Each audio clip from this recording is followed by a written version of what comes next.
Dito tayo ngayon sa bahay ng nanay ko para interviewin ng isa sa mga member ng Generous Love and Hope. Anong pangalan mo na? Ako po si Yamsen, Ah, isa sa mga coordinator ng Generous Love and Hope. Nandito po tayo ngayon sa Alabang para mag-interview sa isa nating napiling senior na si Lola Elsa. Kaya ngayon po ay, ito po ang kanyang bahay. Ikot mo kuya. Ito po ang kanyang bahay. Dito po siya nakatira alone. Alone po siya dito. Kaya umpisa na po natin ang pag-interview kay Lola Elsa. okay. Lola, opo, magandang umaga. Siya po si Lola Elsa. Siya po ang ating isa sa mga senior na napili para sa ating ibibigay na pamaskong handog galing sa Generous Love and Hope. At, Salamat po. opo. Lola, ilang taon na po kayo? Ano, 80 na?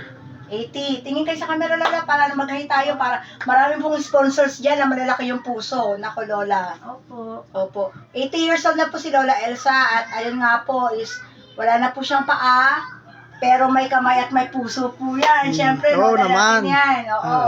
Tapos siya po ay yun, diabetes kaya kailangan Yan, pong putulin ng kanyang mga paa para hindi na kumalat. So si Lola ay 80 years old, nag-iisa na lang sa buhay. May mga anak na tumitingin-tingin pero ngayon po is kaya naman niya sarili niya kaya lang siyempre, di ba? Pait lang tayo, Lola, no? Opo. Oh.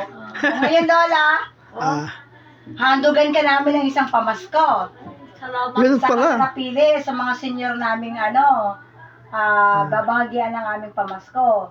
Kaya nandito kami ngayon para sabihin sa'yo, ipaalam sa'yo na may konting regalo ang Generous Love and Hope para sa ating isa sa mga senior na napili. Si Lola Elsa na taga-Alabang. Opo. Yan. Hi po kayo, Lola. Hi. Sa Hi. Generous. Ay. Generous Love and Hope, Lola. Ano po? Generous Love and Hope. Generous Loving Hope. 80 years old na si Lola, di ba? Malakas Sa pa. Lola.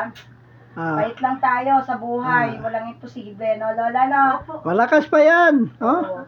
So, babalik kami dito, Lola, sa susunod para ipamahagi naman po sa inyo, sa'yo, ang aming munting regalo galing sa Generous Love and Hope. Opo. At saka sa mga mga sponsors natin, Lola, marami po yan, Lola. Marami nagmamahal sa Generous Love and Hope. Lalo-lalo na po ang ating founder, Lola, na si Nelisa. Opo. Yan po ang ating founder sa Generous Love and Hope, si Nelisa.